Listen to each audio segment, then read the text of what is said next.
Hey, I'm Phillip Kennedy Johnson, writer of Superman, Batman and Robin, Hulk, Alien, all kinds of other cool shit. I curse too much. It's honestly a problem. You're on splash pages.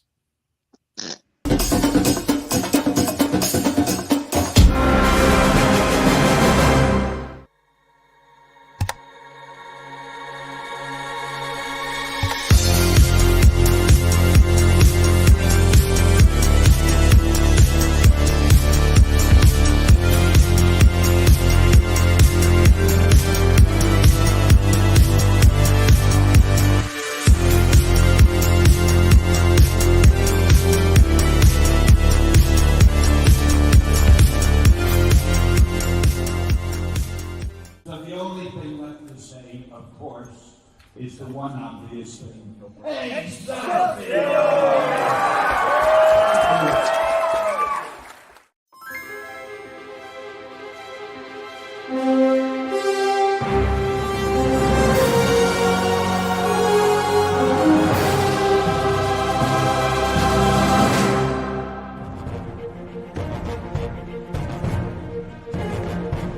Last pages.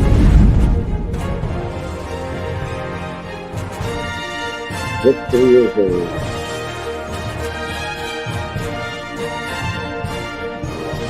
The host.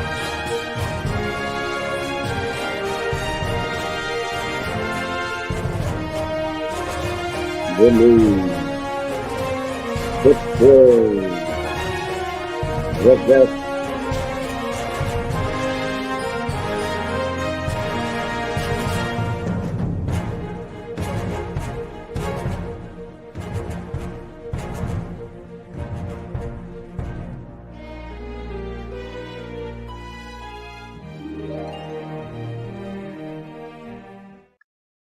Hey, happy Tuesday, everybody. We are live. My name is Leo, and I'm the monkey behind the keyboard here. You're watching Splash Pages, and Drew, you unmuted yourself there. We could hear you throughout the whole thing. It was hilarious. I felt about muting you again, but and yeah, just want to let you know the pumpkining has begun. I can yeah, it's I am embarrassed, but I'm not really, because these happens more often than I realize. Hi, everybody. It's Tuesday. You're here, so there was really nothing else better on TV, so sorry. But we're back. We're somehow well-rested enough, and we got a great guest. So all that and more. Stay tuned. Carrie. Hey everybody, happy Tuesday. Hey Tom Dog, how's it going? Hey, Tom. Ratatosker and I are here and we are super excited, and you do get a squeak. We have on tonight an amazing guest. You might know him from writing Superman from Marvel's Aliens. Currently, he is working on The Incredible Hulk in an amazing run, and also Crocodile Black, which we have looked over for this evening. A very nice dark comic with the final issue coming out soon. And also in the DC All-In Initiative, he is going to be taking over the Batman and Robin run. Everybody, please welcome Phillip Kennedy Johnson. Woo! Yeah, more Hulk. How's everybody doing over there? Good. So, hey, Great, where doing are you guys out of? Where are you recording from? Well, New York, Nebraska. Leo is somewhere from Connecticut. All over. That's cool. Yeah, I'm actually like 10 minutes away from Mohegan Sun. Oh, nice. That's cool. 13. Yeah. Thank you, Mr. Pond. That's awesome. You guys drive can do this slow. from all over the place. Internet gets it right sometimes. It's cool. Totally. Yeah. And Yeah. What about you, Phillip? Where are you from? I'm in the DC Baltimore area right now. I've been around Washington, DC for almost 20 years. Wow. Nice. Okay. Well, I just want to start off saying it was super awesome getting to meet you at Terrificon this year. Just thank you, not just for the interviews, but stopping by our booth. It's just super cool. And, everyone in your family was also fantastic. And Oh, thanks. everyone was so lovely. And I think my favorite thing was I was walking by, I was thinking it was like the last day, and I think it was your wife and kid visiting Joe St. Pierre and her just gushing about how much he's a Spider-Man fan, and Joe is just like the most chill guy in the world. We had him on last week, and he was like, "Oh yeah, you were there for that." I was like, "Yeah, did you not see me running around doing interviews in my red suit and things?" Like, "Yeah, man, we were busy, but we were there, and it was super cool because that family's dope." So yeah, so Yeah, awesome. thanks. Yeah, Anders is my son is just a massive Spider-Man fan. He the Into the Spider-Verse films to him Mhm, are like the gold standard. He just loves that whole concept. And mhm. yeah, so yeah, Joe's booth was just like kind of right across from mine, sort of. And um he was just kind of eyeing that stuff the whole time. So at the end, I wasn't actually there. I was not there for that incident. I came back a little bit later and he was holding some prints that Joe had done. I had something signed and he was like so stoked. Yeah, it was pretty cool. But also, like I said, me and Carrie are huge fans of your Incredible Hulk run. You know, I've been a so-so fan of the Hulk, and then I read Al Ewing's Immortal Hulk, and that just blew me away in terms of storytelling, the scope, just what it contributed to Bruce Banner's mythology, the Hulk, everything was just amazing. And I know other people followed that. I think like Donnie Cates followed him for a bit, and some other He did. people. But I kind of feel, and Carrie, back me up if you feel this way. I feel like your work on Incredible Hulk is kind of like the spiritual successor to Al Ewing's Immortal Hulk. So Thank you, just man. That's super high praise. I mean, yeah, well, when it's just I yeah. Mhm. I'd been writing Alien for a couple of years, and man, did I love that book. I love those films. I love writing Alien. It was just a dream come true gig for me.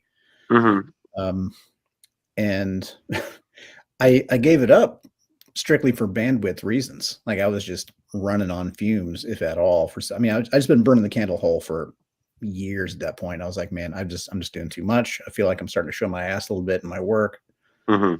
I just need to be doing everything I do. I need it to be like the best, smartest version of that thing. I do not want to turn in B minus work ever, you know? Right. And I was just really starting to make sure that the work stayed good. I was just killing myself. So I was like, man, I've gotten 3 good arcs out of this book, plus the annual, and it was really fun. And um and frankly, Fox is starting to get kind of stingy with their notes and all that. And like, man, I don't know. This might be a good time to step away. Mhm. Um, so I reluctantly let go of Alien. And man, I that was the first book I ever like gave up, like that I ever like walked away from. And I Mhm. was kind of nervous about it. I was like, man, this is my only Marvel book. Am I making a mistake? Plus, I love it. And Right. anyway, so I did it. And then not long after that, I got a call from Will Moss, this amazing editor at Marvel that I'd always kind of wanted to work with. And he was like, Mhm. "Hey man, I know you just gave up. I heard you just gave up Alien." He's like, "Would you want to do Incredible Hulk?" And I was like, "Fuck, man!" like I couldn't believe, like, what am I gonna do? Like, I need the time, you know. Like, but I sometimes you just get a gig you can't say no to. And I Right. had not necessarily been that guy that bought every Hulk book every month, no matter what. I Mhm. definitely have my runs that I love, and I mean, you mentioned one of them. I mean, like Right. Immortal Hulk is just that incredible top shelf book. Mhm. Um, and the hardest thing about doing it was like, how do I not just copy what Al did? Right. Because I thought Al Ewing's work on Immortal was just perfect. You know, the way that it went back to the proper monster book.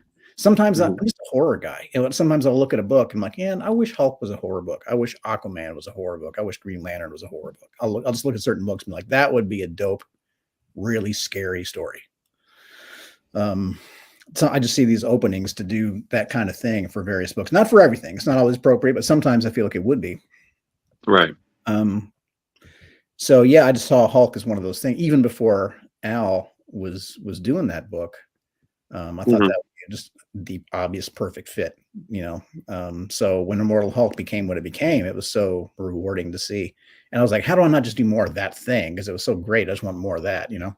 But then Mhm. the more I sat with it, I mean, I'm just like laying there in bed with the covers up to my chin. Like, what do I do? Like, if I'm going to do it, how do I make my version of that that's not just copying another creator? And Mhm. And my way into it, slowly in my mind, it became less and less the Cronenberg black science horror Right. that Al had done, and more of like a Mignola kind of like folk horror, like that kind of creepy shit kind of thing, like a Southern Gothic folk horror kind of book instead, where you see kind of the old Bill Bixby setup, where he's kind of just walking the earth. And across the American South, there's so many opportunities for cool, creepy stories that I wanted to show. Absolutely. That's how it kind of came what it became. Inspired by the Al Ewing book, obviously. Yes. And Joe Bennett. I know it's, sometimes people don't want to say Joe's name because of what happened, but Joe was the artist in that book for a hell of a long time. So the Al Ewing, Joe Bennett book. Yeah. It was so that's obviously a huge influence on it, but also Hellboy, also Hellblazer. Right. There's just a lot of just creepy influences on that story that let me kind of put my own stamp on it. And we've seen kind of a revival of the Southern Gothic stuff going on, or maybe it's just kind of an arrival, like with Harrow County that Cullen Bunn was working on with Tyler Crook, and some of that. It's been more in the indie circuit, but it's really been effective lately. It's there's been a lot more darkness and horror in comics that's been coming up. I had an instructor in sociology one time, Jim Farger, and he said, Farger's law of science fiction, it's always happening now. So his example was Enemy Mine. It's about racism, but there's so much darkness coming up, and it's kind of like if you're watching the scene, checking out the graffiti on the walls or whatever, what people are interested in and what people are feeling is pushed real forward in the darkness right now. There's just so much around us in isolation. So do you see that as something that's coming through in a lot of different books or a lot of different authors that I've noticed? I do, yeah. I admit I'm behind on my prose reading right now. Like the prose reading that I'm doing is basically with my own son. I read to my son before bed every night, like no matter what's happening. So that's kind of where I'm getting my prose right now. But sometimes I'll listen to prose as an audiobook while I'm doing other stuff. But when I'm reading with my eyeballs these days, it's almost always a comic, either for research for something I'm writing or just because I need to know. And, I got to keep up on the state of the art. Right. And man, I just think comics has always been such an effective medium for horror. Like there's certain stuff, like especially now, like back in the day, I know there's always been people like creative outliers that have their own voice outside of what everyone is doing. But especially now, like the diversity of styles in comics now is nuts. I mean, there's just so many incredible styles, and if you can do just anything you want as long as you sell it, if you just take the vision that you have and just take it all the way and really sell it and make sure that it's effective, it doesn't have to look like the quote unquote house style of anybody. When I grew up, I know this is me speaking from ignorance because I had a very limited scope of what comics were when I was a kid. But at the time, I had a very narrow scope of what comics looked like, because all the books of a certain time period kind of looked the same to me, because it was mostly, Justice League shit or Spider-Man or whatever. Like everyone kind of conformed to the house style of that particular house. And when I got back into comics later in life, one of the things that just captivated me was the crazy variation of styles and how effective they all could be. And I think that's most effective in horror, honestly. I mean, I feel like I'm talking about the same books too often, but I do read new stuff. But the ones that still kind of like stick out to me are books like Ice Cream Man is very well done. What's another, like there's a really amazing adaptation of Beowulf that is just incredibly striking by Rubin Garcia. What's another really great horror book? Trad Moore drew a really cool looking Silver Surfer story that has this awesome psychedelic stuff. It's not like a horror book, but it was just so out. I just loved it. And it was like so unsettling in such a cool way. God, I don't know, man. There's so many things you can do with the pacing, with the with the cool ways you can affect the page turns and the layouts and the thing. There's so many cool things you can do with horror in a comic that you can't do in other mediums. So Sure. yeah, I'm if there's one genre that I always look for in comics that I need to keep up with and what people are doing and just kind of see who the new voices are, it's always horror. There's definitely been, and Carrie can definitely attest to this. The indie community has definitely had a huge influx in horror stories as well. Read a handful recently. Something Killing the Children. What was the dog? The dog one. Stray Dogs. Yeah, Stray Dogs. Yeah. Yeah, Tony Fleeks. Yeah, that's a great book. God, that was so cool. There's Beneath the Trees Where Nobody Sees is a great one. God, I loved that. I was hoping that you'd read that because Fucking awesome book. Yeah, I love it. Yeah.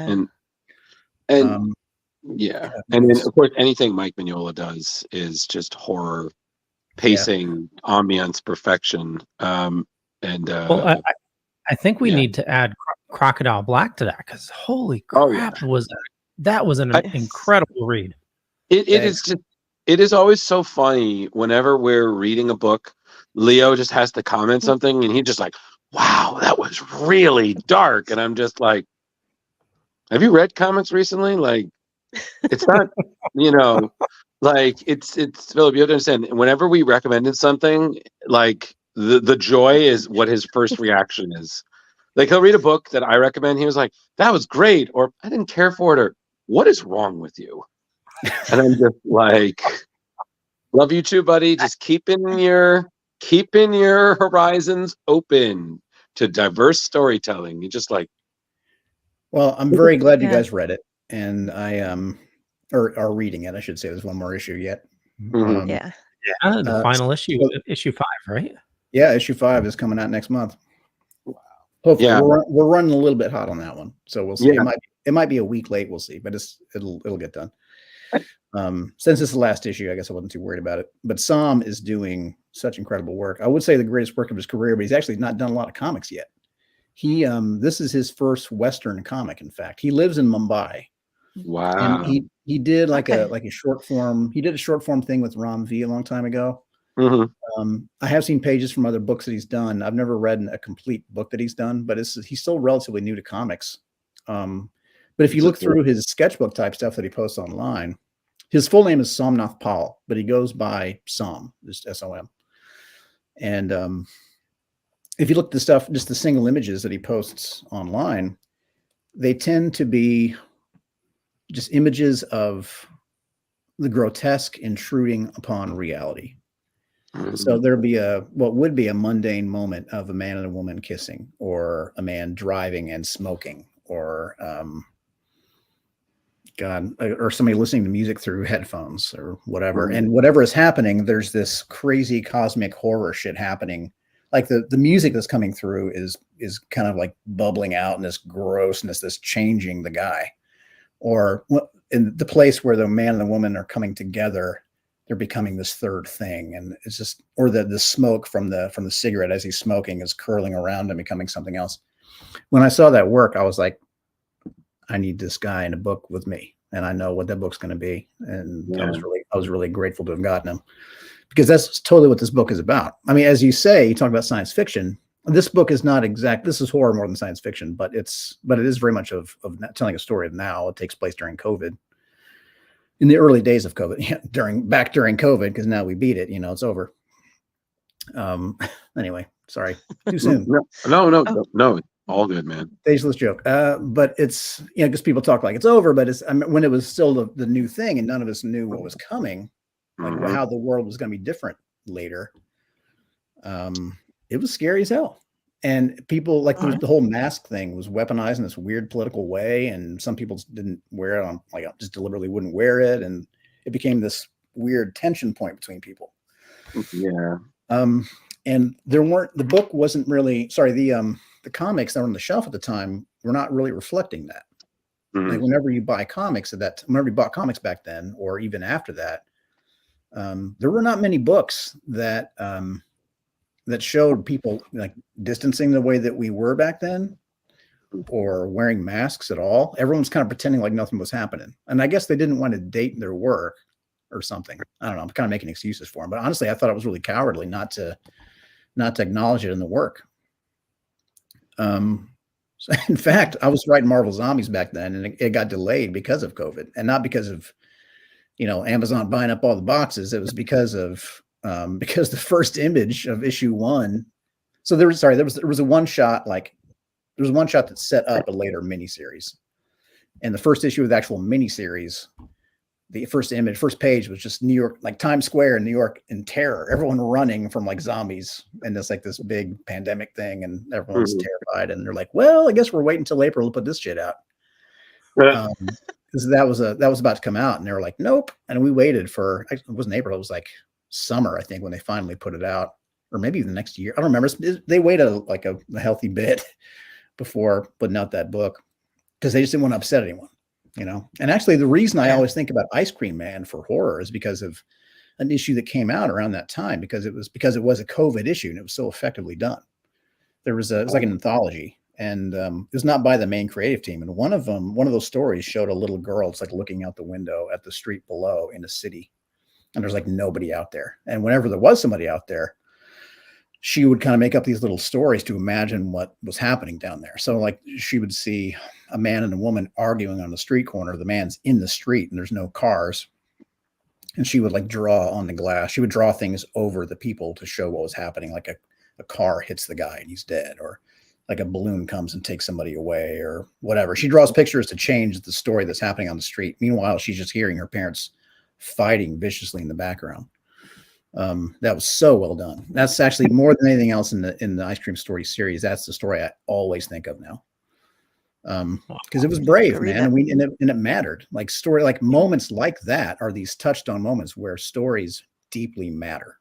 And to ignore, to tell a story about just, bullshitty spectacle stuff while we actually have this crazy trauma happening all around us. I just felt like there was a story that needed to be told there. So I had a story of my own that I wanted to tell that took place it's not about COVID, but it takes place during COVID, and it couldn't really happen at any other time because of some of the circumstances of the story. So anyway, that's where Crocodile Black came from. It's about the power of masks. It's about the power of isolation. It's about mental illness, people being like trapped together. And it's kind of about the great, what's the word that people call it? The Great Resignation, like when everyone kind of walked away from their jobs. Like a lot of people, not everyone, but a lot of people that were in these entry-level jobs they didn't want, or college degrees they never really believed in, or whatever, they just walked away from them. They're like, fuck this, the world's ending anyway. I'm going to go do the thing I've always secretly wanted to do. And it's about a guy like that, a guy that walks away from his life that he hates to finally find his true calling, which is a dangerous man. Yes. I also want to say I think that was the most terrifying use of a crocodile I've seen since Peter Pan. So I just wanted to say that because in the latest issue, you kind of reveal a bit of an origin story. I don't want to spoil it for anybody, but definitely read issue 4 because it's going to make a lot of things sense. And just reading that, I was like, oh God. Oh, wow. It's rough, right? I was just like, I suddenly need to check on all of my friends who live in Florida. Yeah. Like I was just like, fuck sharks, man. Crocodiles are the bigger threat. Okay. Because I was like, until Sharktopus, they weren't able to get on land. A crocodile can get on land, man. It can get. I was like, we have fuck Shark Week. Like, we need like a Crocodile Week. We need like some PSAs. The thing that sucks about crocs and alligators is that they're ambush predators, and they just kind of hang out and wait. Yeah, we can learn from their patience, Philip. And then when they move, they move quick. And that is unfortunate. They can hold their breaths for like a day too underwater. They just sit there, shut down their metabolism, and then I'm gonna get you. Right, exactly. I remember that scene from Crocodile Dundee when the woman says, "I'm just gonna fill up the canteen," and the schwam, and then Paul Hogan made killing it look so easy, and I'm like, no way, you would be dead. No fucking way. But no, but that just, yeah, like this story, you just really captured the isolation very well, and the desolation and just the kind of like hopelessness of the time very nicely. I'm just reading it and I'm like, oh God, I'm getting shell shocked. I'm Yeah. like, I'm remembering being stuck in my apartment, unemployed, thinking about, well, this is the end. I got a decent credit score, so I got that going for me. I win. You- Roll credits. you Yeah, know, it was a weirdly stressful time just because no one knew what was coming. nope. So I wanted to try to capture some of that. And actually, one of the actual thing that the little kernel of a story that I heard somewhere that really kind of sparked the whole thing was I listened to this podcast by the New York Times called The Daily, Hmm. and I've kind of fallen off of it. It's really good though. And on Sundays they do this. It's not really. It's about current events until Sunday, and that's like a personal interest, like a human Right. interest piece. And on this one Sunday, there was a story about an old guy who died in his apartment in New York during COVID. Oh gosh. Very much like that guy on the screen there, like poor Right old, there, like old that guy. Leo. Sorry, Leo Pond. This guy in the screen. There's Leo Black. Yep. So Mm. anyway, And I'll I take it love how he changes throughout the story because he's like starting to blow. That's yeah, I know. When we got to that issue, I wasn't sure what to do because he looks so different when he's bloated. And I was like, is anyone not going to get it? Like, so the editor actually reached out and was like, so he drew him all bloated. I actually recommend that we make him like desiccated and just rotting instead. Like, I don't know, man. Like I tend to err on the side of trusting the reader to be smart or to figure it out. Like Mhm. I'd rather not dumb it down for people because I think they're stupid. Yeah. I know there Yeah. might be the occasional person that looks at it and be like, "Oh, he's fat now," but just give them a minute and they'll get it. Like it's, anyway. It just when I saw it, it looked effective, and I thought if we add some flies and ideally a little bit of gas, like kind of wafting off of them, I think people will get it. Yeah. So I'm glad Yeah. we left it. I And then like in this the next scene. in the next issue after he's not bloated and his mouth is all stretched out like that. God, it's gross. I Anyway, like I'm this sorry. dinner scene because it Yeah, showed that like when everybody that was another thing in COVID. It's like, oh, we are all professional cooks now. Right? I don't know Yeah. if this would be a normal meal for them, but it's all like, ooh, look at the pretty plating and everything looks great. And Yeah, look how that normal was- and healthy the world is. Yeah, it's like this weird performative thing, right? yeah, While, and then while everyone's pretending that everybody's normal, everyone's going through their own shit in their own mind, like freaking out about like wondering if they're too close or if they're far enough or if they actually touch somebody else's glass or worried about some of the personal stuff that they're freaking out about. So yeah, and actually some of the stuff on that table where you see the boot eating the stuff and everything. I didn't put that in the script. That was something Sam added himself. Oh, I nice. nice. I do write a lot like that. Yeah, I've seen there. I do add a lot of detail to the script. Actually, I give a lot of direction, but it's always with the understanding that they are free to take or leave or add or remove anything. I do give a lot of direction and a lot of ideas on the page, but I always try to make it clear to the artist that they don't like work for me. Like I'm Right. trying to tell them a story so that they can tell the story to the reader. Oh, makes sense. And they don't have to like obey me. It's all about just giving them ideas for them to use or discard. Well, and it's funny you say that because I know that we've seen like I've read some scripts that are pretty detailed. Some are kind of interpretive, and I think it's funny you said it because I remember I think it was Klaus Janson talking about the one time he worked with like Alan Moore, and he had just like a simple two-parter Green Arrow story, and he said when he got Alan's script, it was like a phone book. Like the guy detailed everything. And it was really easy, but it was just still like such a challenge because it's like you have spelled it out. Can I do this? So it's kind of nice to see that your style is very much like I'm going to spell it out, but you can do what you feel is best for your style of work. That's the thing. Like I always think about that Alan Moore story, but I also think about this thing that Tom King described. It's like Tom King is a friend, and he lives actually pretty close by. He lives in Capitol Hill. Nice. And he talks about there was a scene that he shared in a book where it shows this unbelievable moment. I can't remember who drew it, if it was George Fornes or if it was Clay Mann or some top tier guy. Drew this amazing, I want to say it was George, but I'm not sure. He was drawing this amazing Lee Weeks shit. Anyway, sorry. Moving on. Batman was fighting a ton of ninjas and it looked amazing. And Tom said that the description for that panel was something like Batman fights a bunch of ninjas looking awesome or something like that. And he cashes the check as the writer, and then the artist makes this unbelievable thing that takes so much. Let's take like a day to draw, and it looks like the best thing you've ever seen. I am also mindful, and again, this is the difference between me and Tom, but also it's also a difference between a relationship between a writer and an artist and some other writer and some other artist, where some people, like, that's all they want. Like very, very often an artist just wants absolute minimal description and wants them to go nuts. Right. I also want that, but I don't ever want the artist to feel like they did not get enough from me. I don't want them to I don't want to write, army of 10,000 soldiers charges over the hill and just let, and then leaves them to work their ass off for days and days. I want to actually visualize what it'll look like on the page, do a little sketching on my own just to see how it's going to look on the page, figure it out. Give them everything they can possibly use. Like when I'm talking to one artist, he will draw absolutely everything I put in that description, everything. He'll find a place for everything in there. The guy that, like Javi, the guy who's drawing Batman and Robin now,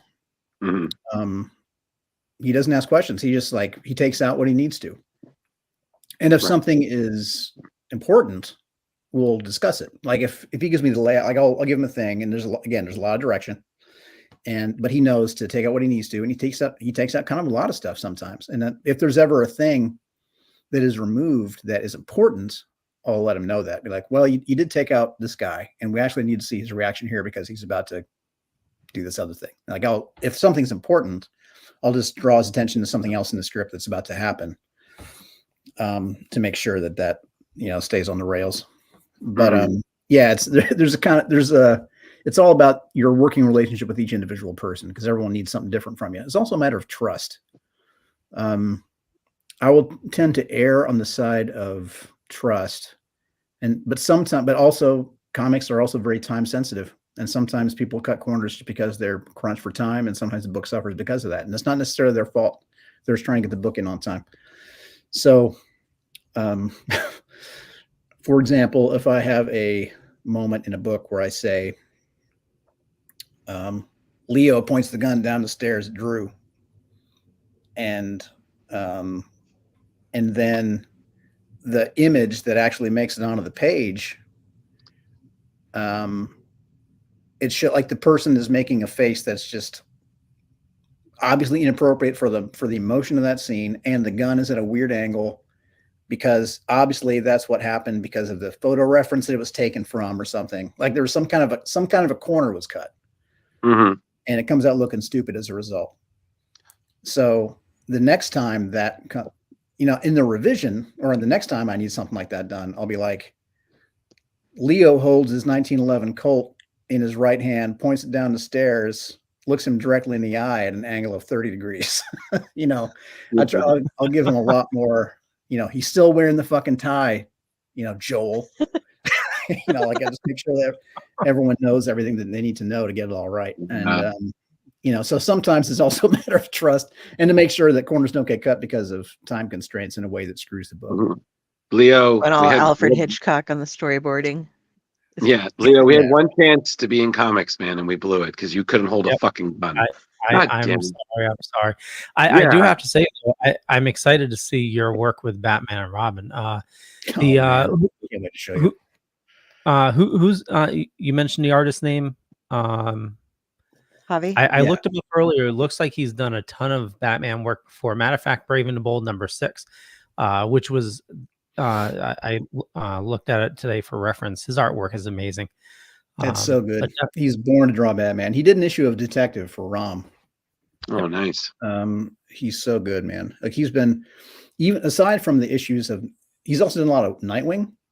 Mhm. Yep. I think he's done a little bit of Catwoman. He's just got he's got a style that just lends itself so well to Gotham stuff. Batman in particular, though. It's like this amazing cross between like top shelf superhero stuff that you expect to see with all the musculature and the crazy anatomy, Mhm. but also like somewhere between that and like David Aja, who did Hawkeye, My Life as a Right. Weapon, like where it's that really cool minimalistic kind of like realism. Mhm. He completely like walks that tightrope between those two and just makes the coolest looking pages, man. God, and his layouts are so dope. He's one that I really try not to. I do give again. I give him a lot of direction, but I make sure he understands. Please go nuts on these action sequences. There's an action sequence in my first issue. My first issue is issue 14. It hits shelves in October. Mhm. I wanted my tone of the book is so different from Josh's. I really wanted a new number one because it feels like a new series. But there were some other number ones, like all the absolute all in shits happen right then. And they're trying not to confuse anybody. So it's still gonna be number 14. It'll be number one in the trade when it comes out. Right.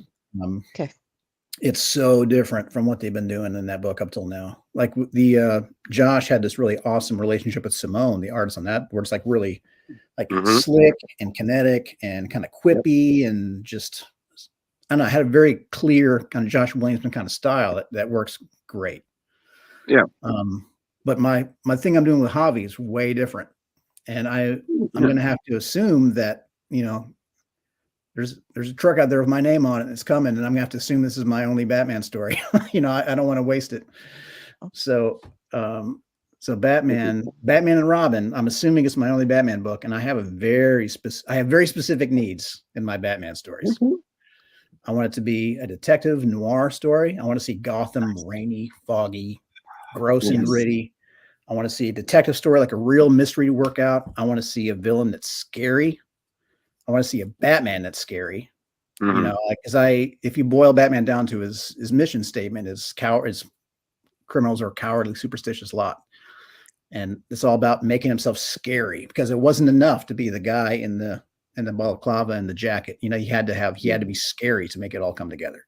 Well, So anyway, so I'm giving And you a you're- scary Batman. He's tough as hell, but he's also scary. He's also the world's greatest detective.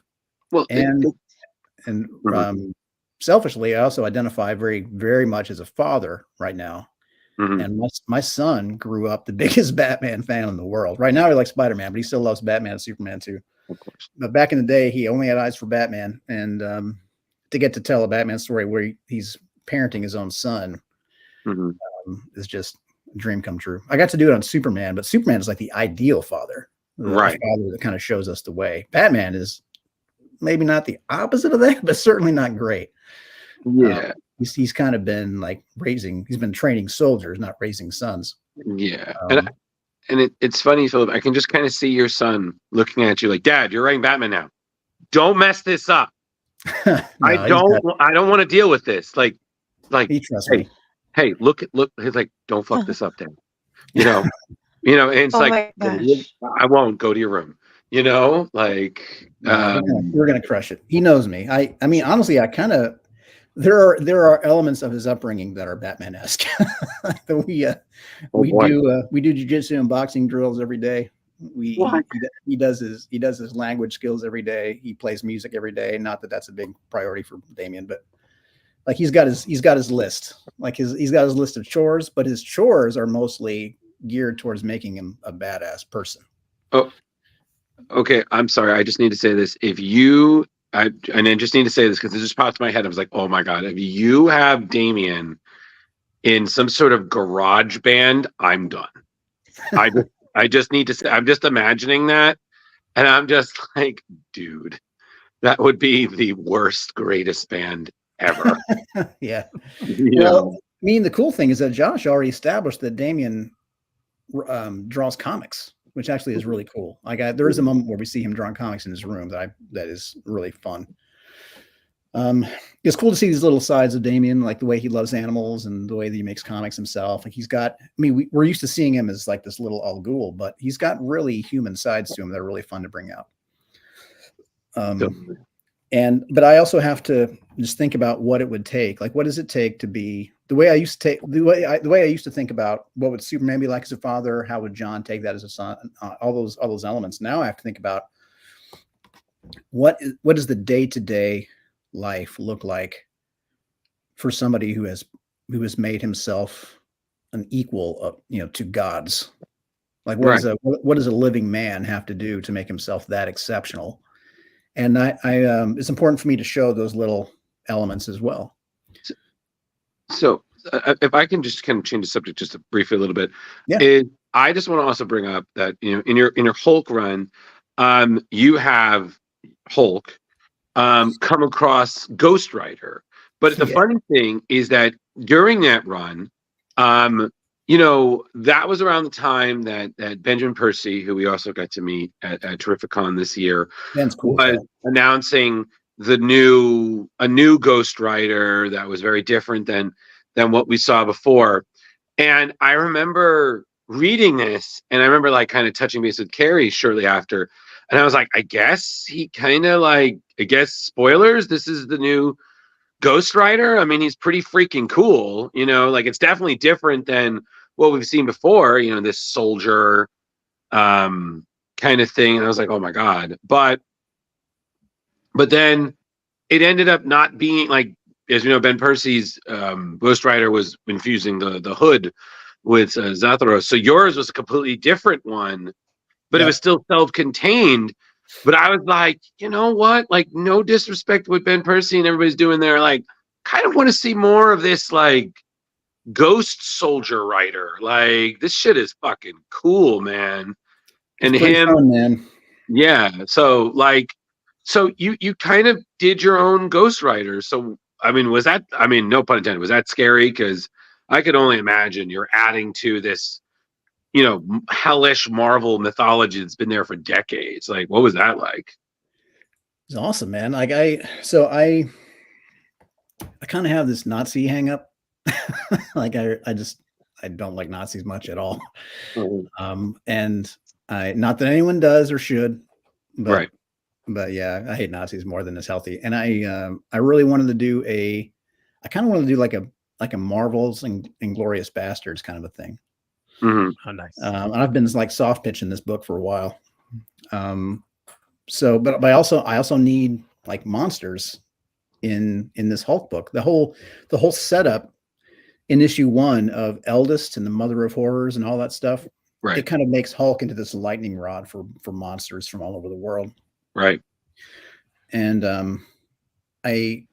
that kind of opened the door for this like Marvel team up kind of series, the way there was when I was a kid, where I had all these old second, third hand ripped up books with Spider-Man teaming up with whatever A, B, or C lister was around. Right. And through that series, I got to know a lot of the Marvel universe, like through the guys he was teaming up with, but also with people they were fighting. Mm-hmm. I thought that was awesome. And it was mostly like one shots or, 2 issues, like little 2-issue arcs, stuff like that. I did not have very many books that were consecutive. Like most of my comics were like one-off. Sometimes I'd have a couple in a row, and I was always really excited. Like, oh crap, I get to see what happens. It's awesome. And I kind of wanted to do Hulk that way. I wanted to give the reader just like constant jumping on points so that they can read just 1 issue or 2 issues and have the whole thing and love it. So that's kind of been the mission statement for this book. I've really wanted to give people just constant jumping on points. And so it's almost like a Monster of the Month kind of setup, but with this umbrella arc kind of leading you forward. Just give a little bit of character development or plot development in every arc. It's kind of slowly carrying the ball down the field. And I knew that I wanted to use, well, if you look at the very last, either the last or the second to last page, I think it's the last page of that first issue, you see some monsters kind of coming together. I can't remember who all. I think. No. I can't remember. Ghost Rider was definitely one of them. I want to say Man Thing was one of them. Yes. There might have been some Mole Men or something. Moloids. Yeah, there were. Yeah, Moloids. Sorry. No, it's all good. That David had just put in that annual. I had a story that I wanted to do with those guys. But then David's like, I got this awesome manual. You want to read it? I'm like, yeah, I do. And I was like, wah. He's using my little critters. No. But, anyway, so Ghost Rider was one I really wanted to do. but I wanted to make it a new one because in Jason Aaron's run, he established that there have been writers all throughout history, and they're all different from different places. Mm-hmm. I don't know if he introduced that idea, but he definitely developed it in a cool way. And I just loved it. It's kind of been in my head since then. I could think about like, hey, what would Viking Ghost Rider look like? What would Ghost Rider from this era or this area look like? And like Steve McQueen, World War II Great Escape Ghost Rider has kind of been on the front of my mind ever since then.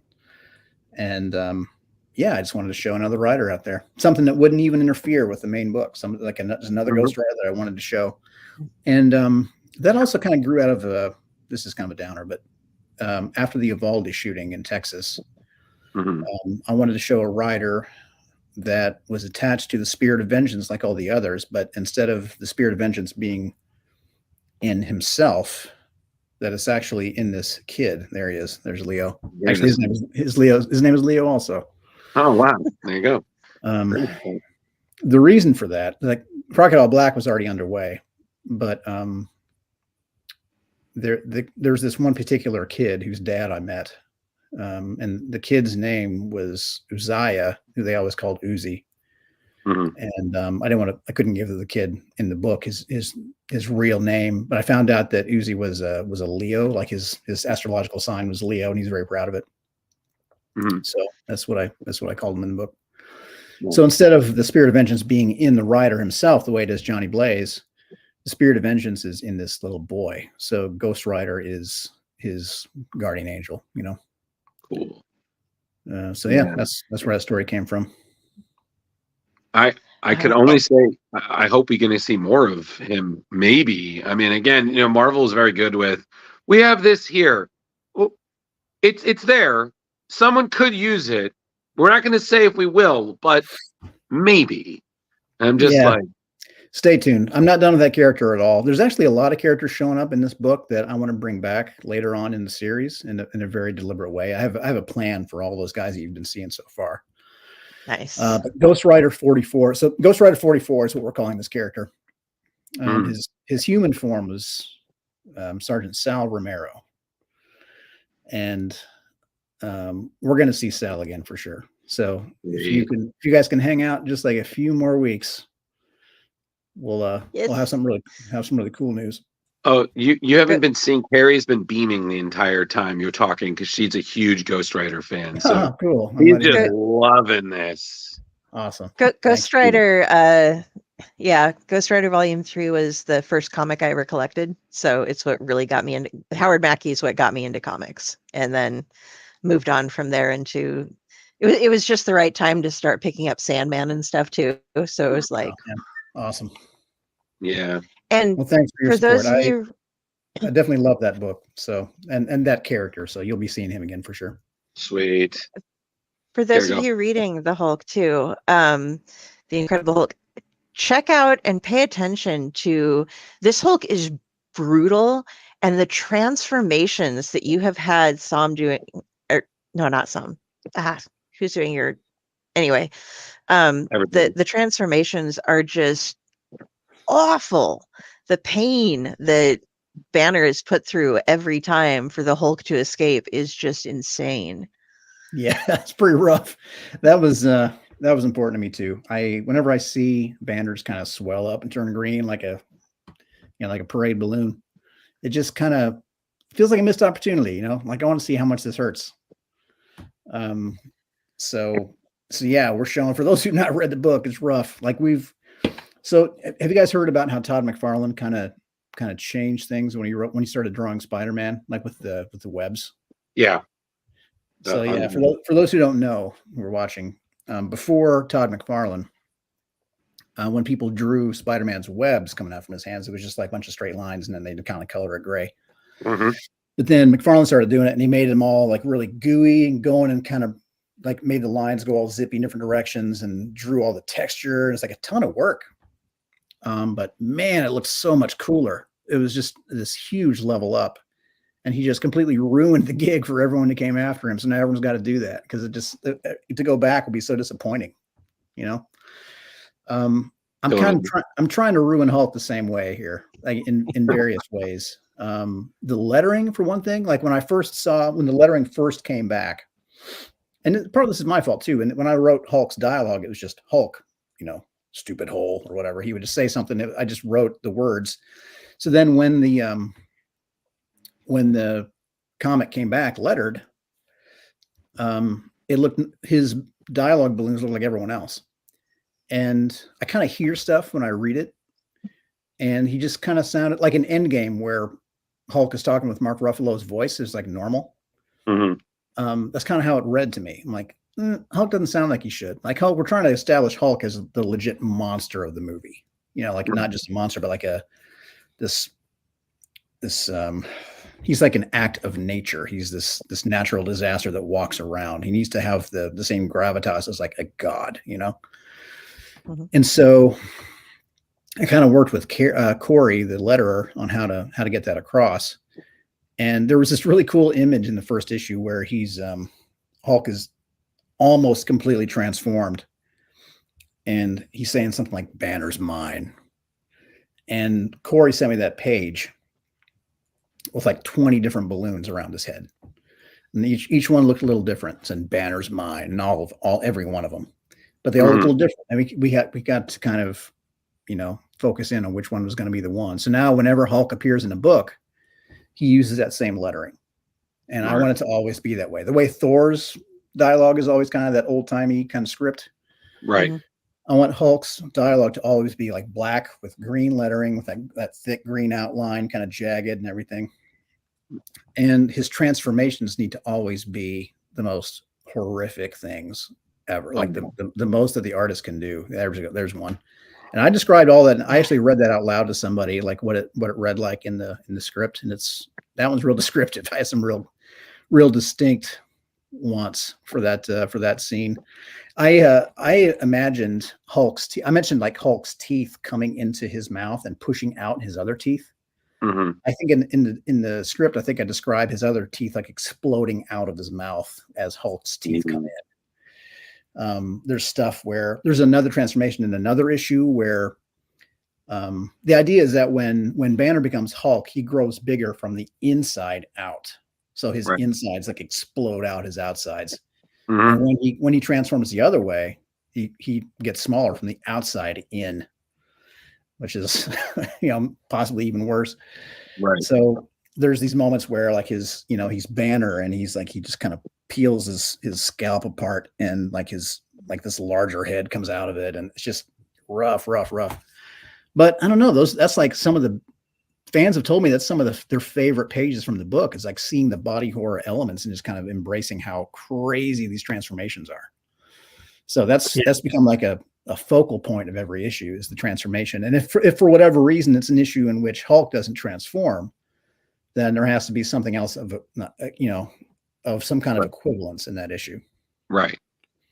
Yeah. When I was reading this and I got to this page, I'm like, wait a second, this looks familiar. And I remembered it was trending on Reddit, just this one page. And it was. Oh, really? Nice. Yeah.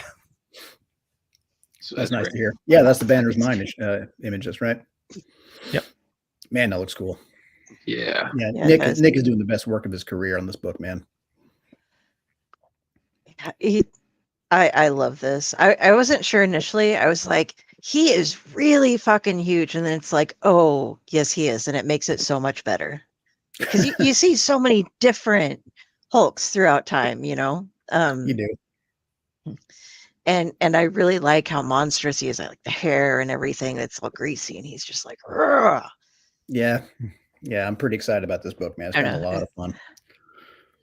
So we're issue number 19 is the legacy issue 800, this Incredible Hulk number 800. Yeah. So we're making a big thing of it. That issue changes the status quo a lot between Hulk, Charlie, and Eldest. Like everything changes big time in that issue. So I'm very excited for fans. And we're very excited to read it. I can speak for me and Carrie in saying that. Maybe Leo. Maybe okay. I'm just making sure. Well, I don't know. I read the first trade and I'm loving it. So I'm going to be reading more. And matter of fact, I think you're up to what, issue 15, 14? I think 15 are on shelves. I just turned in issue 20.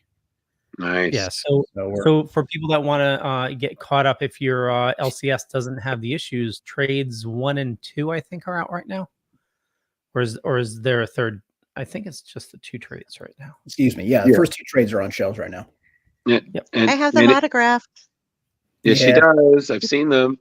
And if you want additional context for what Phillip is doing, definitely Al Ewing's Immortal Hulk. It may seem like a lot, 50 issues, but I swear they're like Pringles, man. Once you pop, the horror don't stop.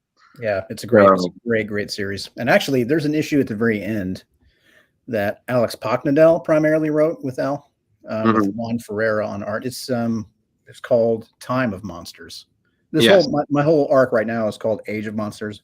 There's a single issue called Time of Monsters that shows an ancient Hulk that was around like 4,000 years ago. Yes. And it suggests, and we kind of confirm in issue 15 that is actually Enkidu from the Epic of Gilgamesh. Like if you read the actual Gilgamesh, there's a character in there named Enkidu who is he's like this bull man. He's like this really huge barbaric dude who has like horns and stuff. And he is an ally of Gilgamesh that has his own story. And they introduce a Hulk that is actually him and explain how he became what he is, and ties right into all the horror and stuff. And you see, like when you see the flashback to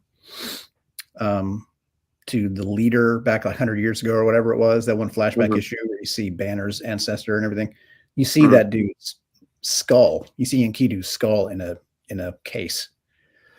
So when you see that gigantic Hulk corpse in issue 1, that's Enkidu's corpse. And then in 15, you see how he got to be there and how he knew Eldest and the whole origin. Crazy. Nice. Continuity. Gotta love it. That's right. Shared universe. You got to share the toys in the sandbox. Yeah. And go Carrie. One thing with I want to jump back over real quick because this is something else that I'm loving about what you've mentioned so far about Batman and Robin. Your new villain that you have created entirely for Batman and Robin. Can you talk about that? Sure. Well, I'm gonna. Yeah. So I made up a character named Memento, and Memento is kind of an Aleister Crowley / Jack the Ripper kind of character. That nice. Man, I'm excited for everyone to see. He's just what Gotham needs, in my opinion. You know, like I do really love the colorful rogues gallery that Batman has. But I also have always been kind of fascinated with Batman's walkabout that he took when he was basically Damian's age. And this is a father-son story, and it's important to me to really embrace that part of it too. I don't want to just make a Batman story. I have had this Batman story in my mind for a long time, but Damian was always an important part of it. I didn't want to just, do a Batman story and kind of staple Damian onto the side and act like it's a Robin thing. He's an inherent part of it. So it's kind of a true detective kind of setup where you see this flash forward, flashback thing where there's kind of two arcs happening at the same time to kind of tie together. So we see Batman years earlier in London, and it ties into the events happening modern day in Gotham. So we get to kind of see Damian and Bruce at similar ages. Memento plays a very important part in all of that. So we get to see part of how Batman became what he is, and then also what Damian could be. And Damian's kind of questioning his role in this whole family legacy. Like is something happens that kind of sets Damian on his own kind of self-discovery. Like, is this even what I want to do? Because Batman has always had purpose. Like he set out with his purpose across the world to collect the tools he needed to become what he became. But Damian has only ever had the tools. He's had nothing but tools since he was raised to be an assassin by his, crazy family and their League of Assassins and all that. And now he's under Batman's wing. He's got nothing but tools, but he doesn't really have purpose. He began with his mother's purpose that was kind of forced upon him, or his grandfather's purpose. Now he's got Batman's purpose. But something happens in the first couple of issues that makes him question what his purpose really is, like what he wants. Does he give a shit about the Al Ghuls? Does he give a shit about Gotham? So he he kind of sets out on his own journey of self-discovery. You can kind of see that superimposed against his dad's at a similar age, and how Memento ties into all of that. So I'm pretty excited. I can't wait for you to see, especially with Javi doing the art. He's crushing it. Wait. Awesome. Can't wait. And the way you describe it, it's something definitely we've been missing from Batman for a while is, bringing him back to his detective roots. It's we just need a regular Batman story. It's been too convoluted for way too long. Yeah.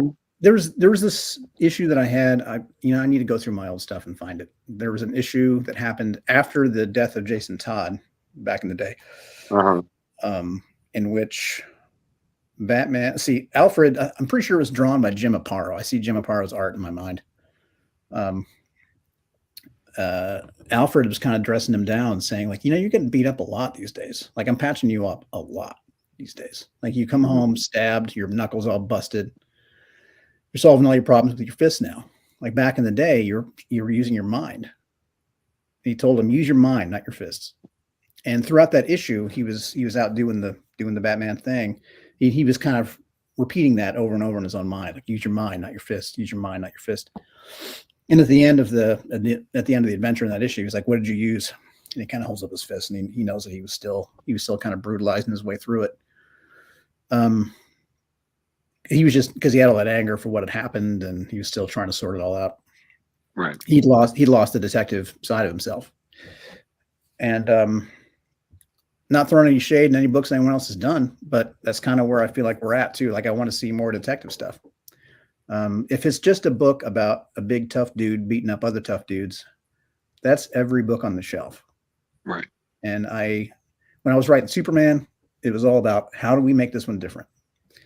With Superman, when he's doing that stuff, the only reason his powers should be there is to illustrate how incorruptible he is. Right.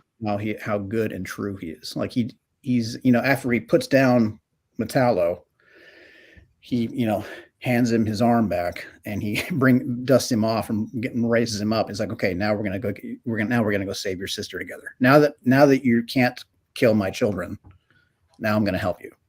Right. That's why. That's why his powers are there. With the Hulk, he just wants to be left alone. He's actually the one that he's haunting. The one that he's after really is Banner, not the monster that he's actually fighting.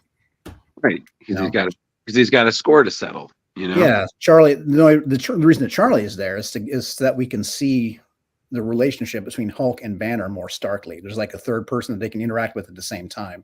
Somebody who has a different relationship with Banner than she does with Hulk. Yeah. With Batman, it needs to be a detective story. I want to see Batman. Yes, he's gonna be physically awesome. We're gonna see why he is just as awesome as Superman, even though he's just a guy. Right. We're gonna see those, all that stuff come into play visually for sure, because it's still a comic book, and we're gonna see what kind of father he is, all warts and all.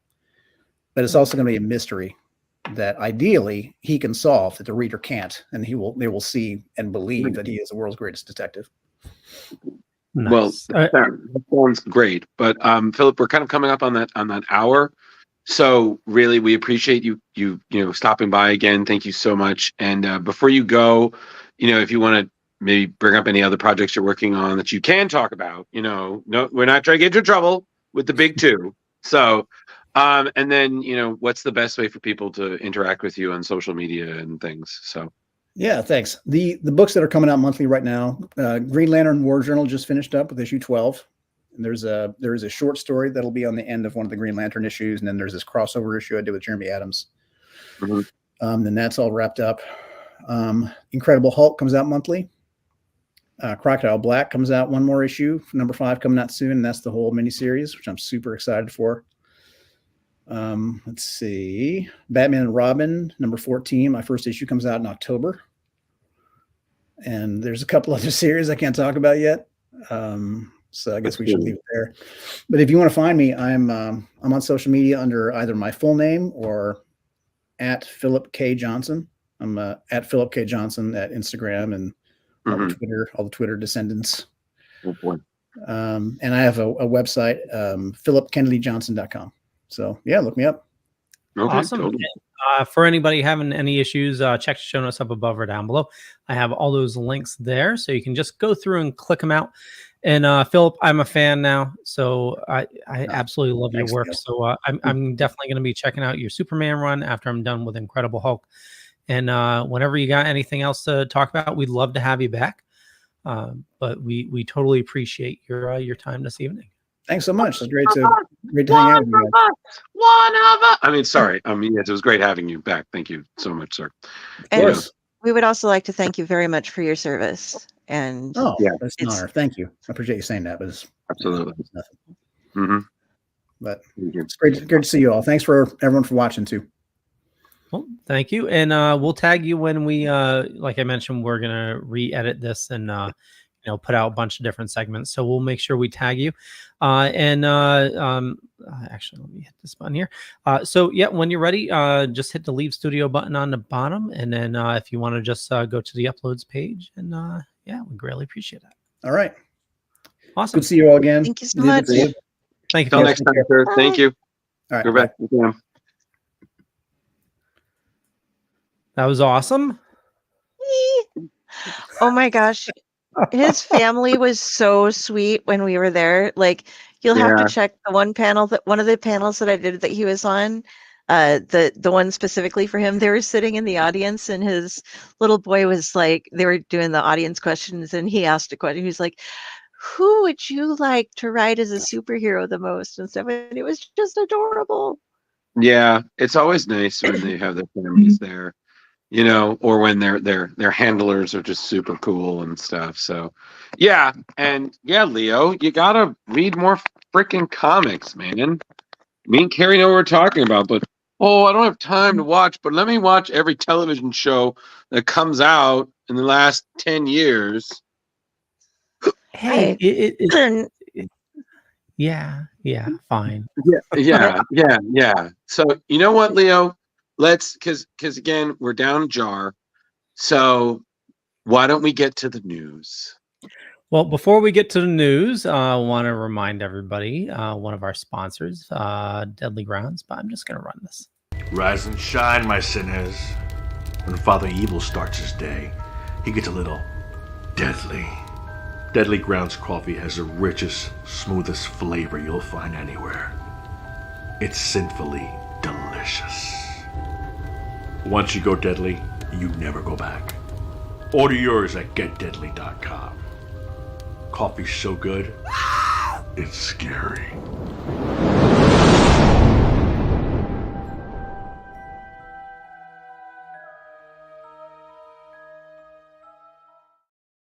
Like I mentioned, the pumpkining has begun. I've Starbucks has pumpkin. I've been brewing pumpkin for the last couple months. Down with the pumpkins, up with the cider. No. Cider. I do have. Thank you. I do have. Thank you, Carrie. This is why you've always been one of my favorites, because you appreciate that apple cider is better than pumpkin spice. Why not have both? Because, Leo, sometimes just because you could doesn't mean you should.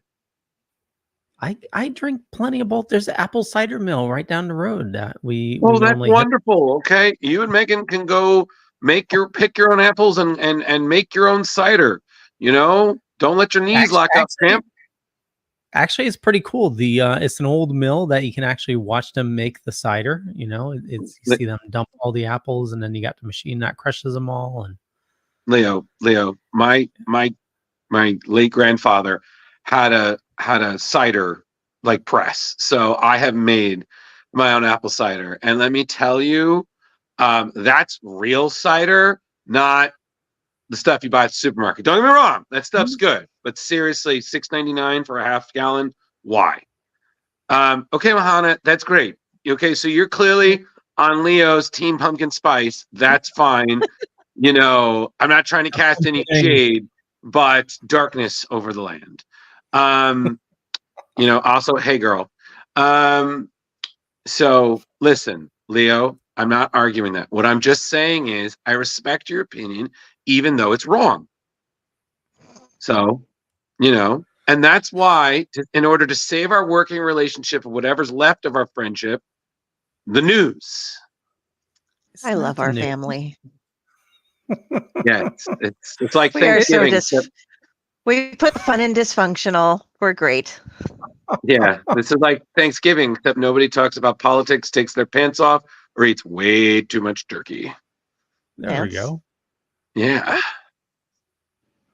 And now, Variant Watch.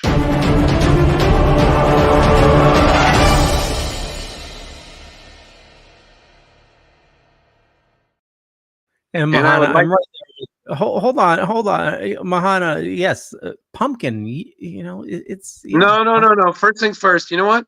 I was going to say I'd like to take this Variant Watch to make sure that I did not offend any of our cheerful goths out there. But you know what? The variants. Thank you. So, and Leo, what you can keep that attitude in check by sipping more of your pumpkin while we go over. Oh no, Variant Watch. I'm done. I'm on the grape now. All right, cool. You can enjoy that. So DC has dropped even more variants to just hype up the absolute universe. We already saw last month San Diego Comic-Con this new absolute universe, which is essentially the ultimate universe for DC, which is going to be launching in this October, November, and beyond.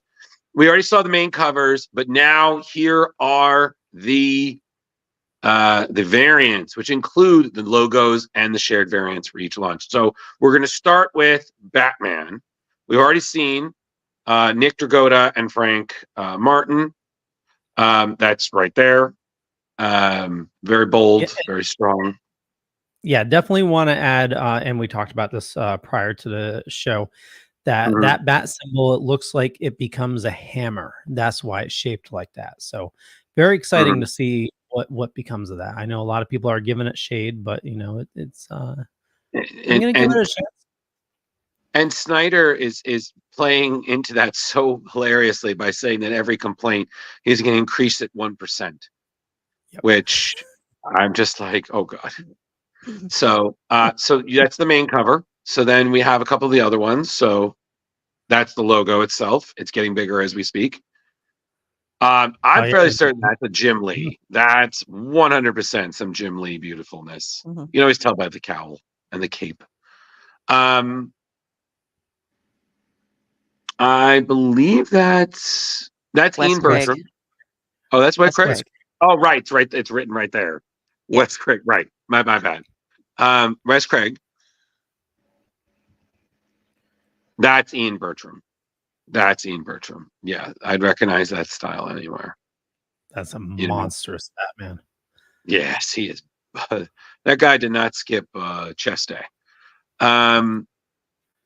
I believe that's Mitch Gerard's.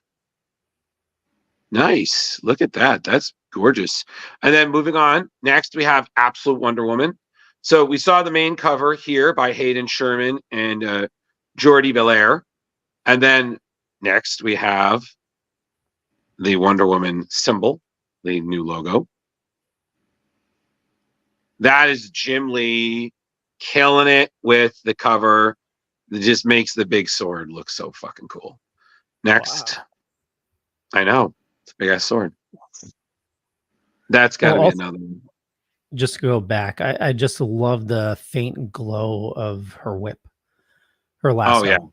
Her lasso. Yeah.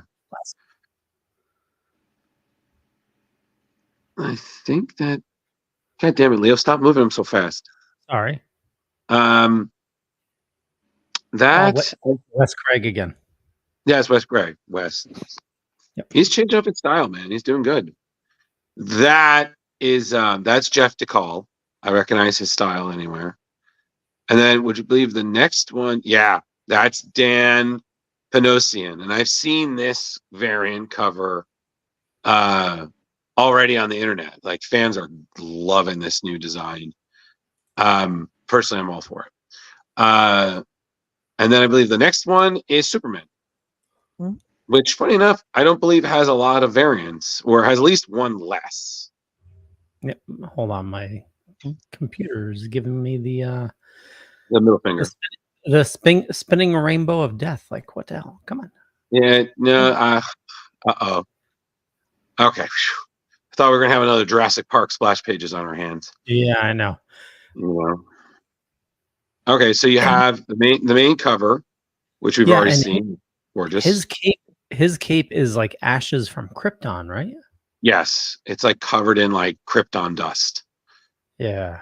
Yeah, so you have the symbol, which looks great. Again, Jim Lee, killing it. Yeah, I liked making that one. It was like, ooh. That's very classic Wes Craig. Wes Craig, like I've seen Superman do this in the pose, so yep. That's Nice. Clayton Crane. I think That's that's his. the last. Oh, wait a second. Hold on. Mhm. No, that's Matteo Scalera. That's my bad. I know his signature on the bottom, so that's still pretty dope. And then the last one would be Clayton Crane, so that's probably gonna be a little creepy looking. Nope. No, never mind. Never Nope. mind. They didn't have that one up yet. Okay. So Mystery cover coming soon. Clayton Crane. So yes. all three of those launch issues will also have a foil design variant, which is going to be featuring the new crest for each one. So if you liked any of those, talk to your local LCS, pre-order, because you can bet these are going to sell out like that. So don't make the mistake people made with Ultimate Spider-Man issue 1, which I believe is still on its 5th printing now, everybody. So, right. So that's it for Variant Watch. So I'm off duty now, which means that we can now cover the news. And Oh. Huey Lewis could not come for this one, so it'll have to be me. Well, what are we going to cover? We're gonna cover Drew's news. Drew's News. Exciting tales, fresh comic views. In the pages, heroes fly, villains plot under the sky. From Gotham's dark to Metropolis views, we cover stories old and new. Drew's News, your daily source for comic clues. Join the fun, it's a heroic cruise in the world of Drew's comic news. Just for once, I don't want to seize the day. I want it to end. That's how I feel about the news. I'm sorry. Hi, we're back. Hey, everybody. All right. By the way, I am lagging so bad that even that entire video, I saw 2 images from it. So if you're flipping through stuff during my news and I don't notice, I'm just not seeing things. So Okay. Thanks, Carrie, for the heads up. So what's up? What's next? What's first? Okay. This is let's you. see. This is me. Okay. So get ready, Star Wars fans. Marvel Comics is about to take us on a thrilling journey to a galaxy far, far away with their newest comic event, the Battle of Jakku. This 3-part limited series will bridge the gap between the original trilogy and a sequel trilogy, revealing the untold story of the final showdown between the Rebellion and the Empire.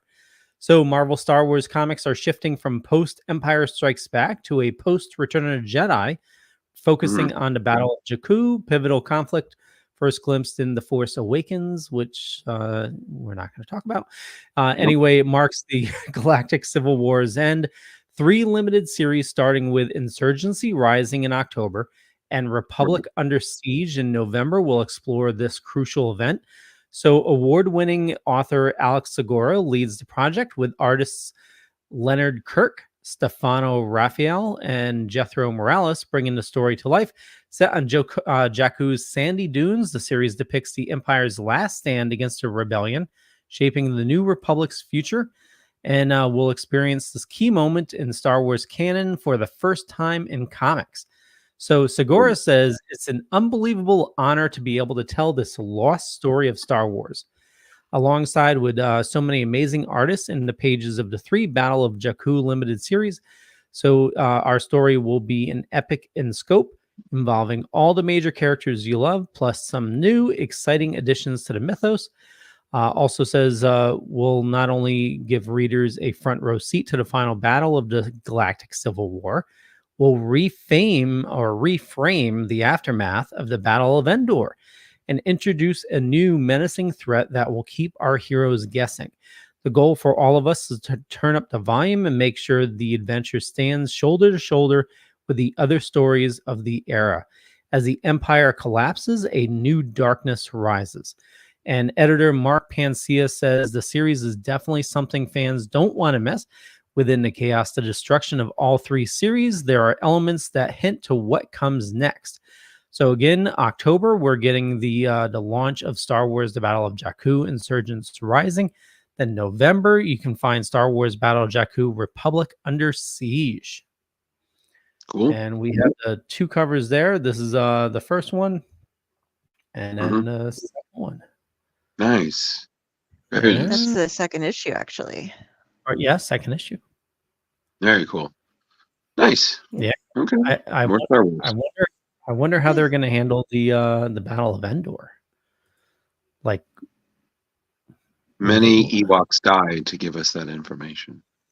I know. Well, you figure when the Death Star exploded, molten metal had to rain down, and yeah. You know what? You know what? And they still had a barbecue. That's fine. They're little cannibals. We love them. Yeah. Okay, we're not going to talk about that. It was never confirmed.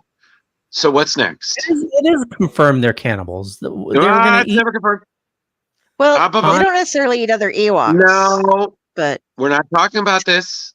We're not talking about nightmare teddy bears eating human flesh. We're not going to open that can of flesh-eating worms. No, Carrie.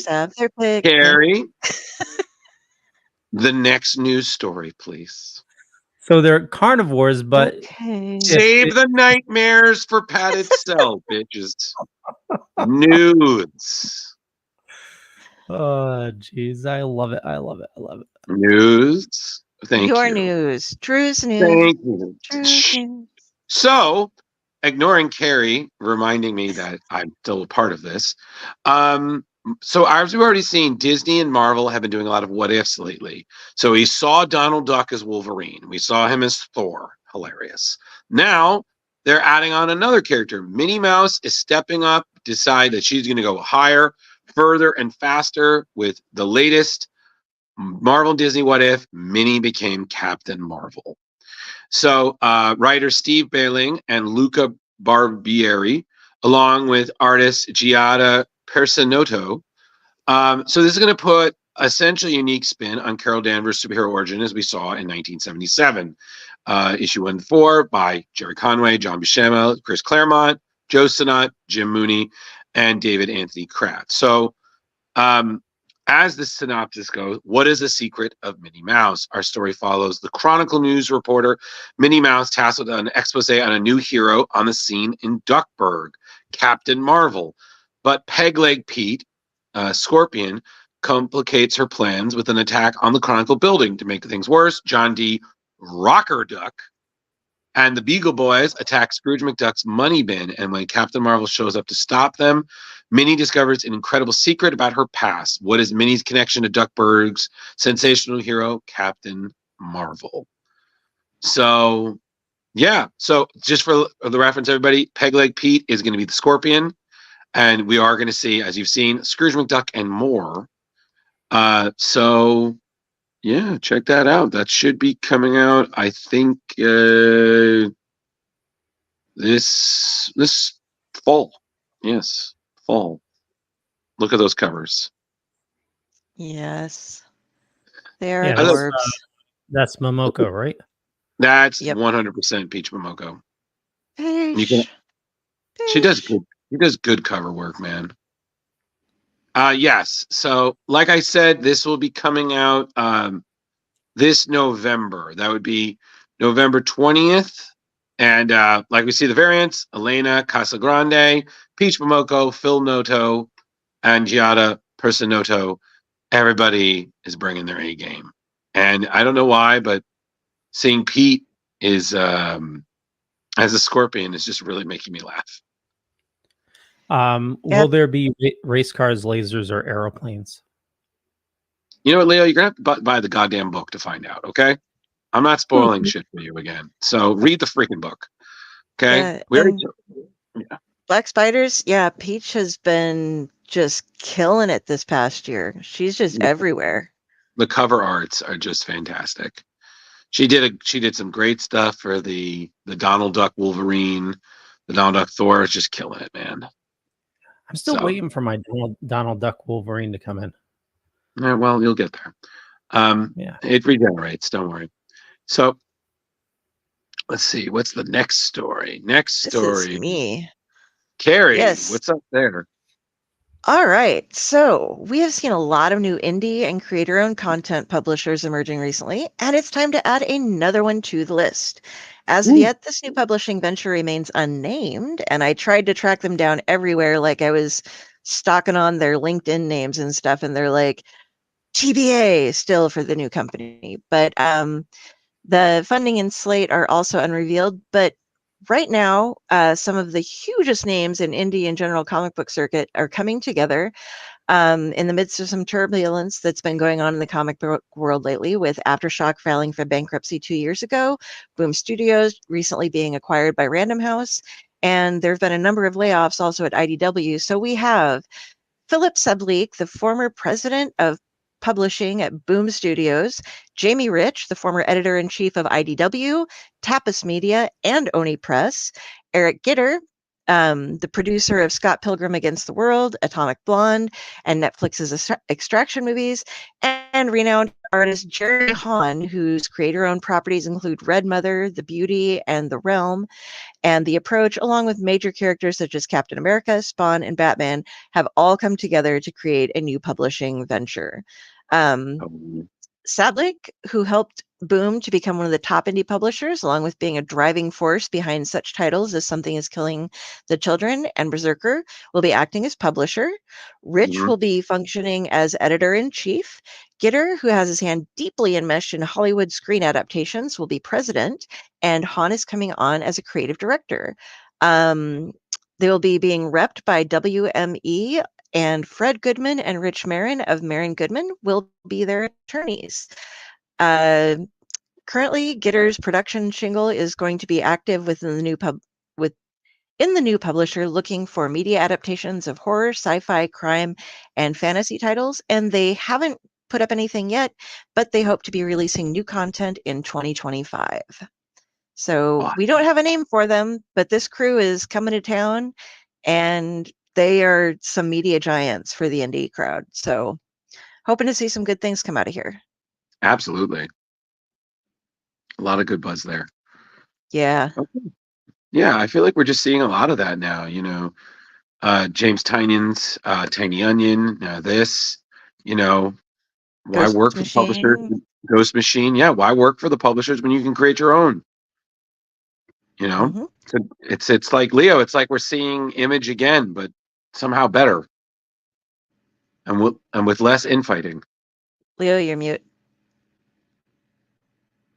Sorry, I was agreeing. Yes, it's like we're seeing Image all over again, but it's Image round 2, and it's a lot of awesome stuff.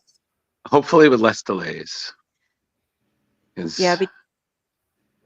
Well, they have over 100 years experience between the 4 of them in indie comics, so I this should can't be believe you calculated fabulous. Oh yeah, that's what I do. that. I know. So Leo, why don't you help out with you do, and what's next in news? Okay. Go Power Rangers. I'm sorry, I grew up in the 90s. You gotta, it's still such a banging theme song. So as we know, Boom Studios, their Power Ranger stuff is killing it. So the current groundbreaking writer behind their latest hit, Darkest Hour, Melissa Flores, along with Michael Yug from Iron Fist, are preparing to usher in a new era in the Power Rangers mythos with a new ongoing series, Power Rangers Prime, coming this fall from Boom Studios, of course, in collaboration with Hasbro. So essentially, Power Rangers are back better than ever. Angel Grove University students face a difficult choice after crossing paths with a fugitive straight out of Legend. The consequences for hiding her are dire, but her existence may not stay a secret for long. In the wake of the Darkest Hour, which if you are not reading, change that. Please prepare yourself for a bold new era and a brand new story unlike anything that's come before. A perfect day one jumping on point for new readers and fans alike. So, so familiar characters, settings, new ways, new adventure, just essentially everything. Plus, Leo, designs by Dan Mora. Oh, nice. Right. So this shit's going to look gorgeous. So this is going to be in shops November 13th, 2024. Just looking at these pages, the action is beautiful. Everything just so choreographed. And again, Power Rangers, man. I mean, I remember when the first series premiered, the fact that it's still kicking and I'm in my 30s is makes me feel really old, but really happy at the same time. Those colors are just insane. I was going to say I've never seen Power Rangers. I don't know how it's going to slap now, Leo. But I'm not going to lie to you. There have been some times I've worked out to that theme song because it just gets you so fucking high. So that's everything there. So if you like what you saw, November 13, Power Rangers Prime, everybody. Not affiliated with Amazon. What's next? Next up is a wedding. Hey. And let me open up my notes here. Okay. Star Wars. Nothing but Star Wars. Okay, I'm good. I'm sorry. Love it. Just wanted to give you time to collect yourself, buddy. Well, I thank you. So, Star Wars fans, prepare for a galactic celebration. Dark Horse Comics and Lucasfilm present the High Republic Adventures Phase 3. And if you're a fan of the Acolyte, definitely, you need to be, in tune with the High Republic. So the Wedding Spectacular, releasing December 18th of 2024. It's a one-shot comic created by Daniel Jose Older, with artists Harvey Talabeo, Tony Bruno, and Nick Brokenshire. And it features the wedding of resistance fighters Lula Talasola and Zine Morala. So the wedding is set on Eridu, but hold on to your lightsabers. Even though we know it's an elegant weapon for a more civilized age, this isn't your average wedding. The dress code includes holstered weapons, just in case a war breaks out mid-ceremony. And then we always have to have somebody saying, we got a bad feeling about this, but who's going to say it? So the main cover is by Shuriel, promises to be a visual treat with variant covers by 5 Health Mono and Priscilla Banfo, and I know I totally said that wrong, offering even more artistic flair to this momentous occasion. And I'll switch the images here. So friends and family across the galaxy will gather on Eridu to celebrate light, life, and love, and but not Life Day. But with a threat of war looming, will our heroes get their happily ever after? Whether you're a longtime fan of the High Republic or new to this era, Star Wars comic promises to be an unmissable event. It's a celebration of love set against a backdrop of a galactic conflict. Quintessential Star Wars at its finest. And just remember, this comes out December 18th. Nice. Yeah, more Star Wars. Even though the flight was canceled. Like, you gotta let it go, buddy. Like they left it. No, like, save it for the blog, man. I'm sorry. Listen. We don't have time for your rant. I understand. I'm sorry you're sour. Always time for my rant. Always time for my rant. No, there is not time for the rant because Carrie has the last story of the news. Carrie, take it away. Carrie, will you submit some time for my rant? I can donate some time for your rant. Oh. Okay. Yeah. I'm sorry. I'm just gonna fall asleep to the ranting. Okay, so Boom Studios imprint Boombox has announced their latest title, The Fade, and this is a story told by Abria Iyengar, who is a tabletop role-playing game person known for Critical Role and Dimension 20, and this is illustrated by Marie Costa of Life of Melody fame. The Fade will take readers on a journey into a fairy realm via the internet in some very interesting twists and turns. The story is about a viral internet trend that have people at least claiming that they have begun to enter a realm called the Fade in their dreams. Our main character here, Jeannie, who is transitioning from her confident high schooler self into a lost college freshman, is joined by her best friend Arno to see what they can find in the Fade, including danger, prophecies, and quests. Iyengar calls this her love letter to those who dream of what they could be in a different world of fantasy. Costa was thrilled to be working with Iyengar and loves being able to draw a Fae world with sexy characters in line with her want to be stylish and unserious. Issue 1 has 3 covers, the main by Costa, as well as variant covers by Stephanie Hahn and Veronica Fish. And we have some lovely art shown to us by Costa. And The Fade is hitting your LCS at November 6th and is currently available for pre-order. And this does look really gorgeous, and it's a fun sort of thing. It reminds me a little bit of some of the things where people would go in on the internet and then, you like enter into a game. But this is like an entirely different world that somehow is being... So it's like it crossed mimetic and some of the internet game types of things. You become a part of a new world in your dreams that you can access. And I'm interested to see how it goes. Like, do they hop back and forth? It doesn't really say too much about that, but I'm looking forward to this being released. I think I'm gonna make sure I get this on my list of reads to go for. Yeah. But yeah, Well, Boom's putting it out, and they've been be putting out some fun. solid stuff. So Totally. Yeah, Boom has been just nailing it, and Oni and all. Yeah, we've seen some. Not that the big two are failing, but all these smaller publishers are really picking it up and they're kicking. They aren't just like, hey, let's play around and try something. They are planning behind and building and building and building, and it's just been great. I'm really looking forward to seeing what we get this next couple of years. well, you think the big two, DC and Marvel, they want to play it safe. Every now and then there'll be a little bit of risk. Like Absolute series, where it's not even out yet and people are already going a little crazy about it.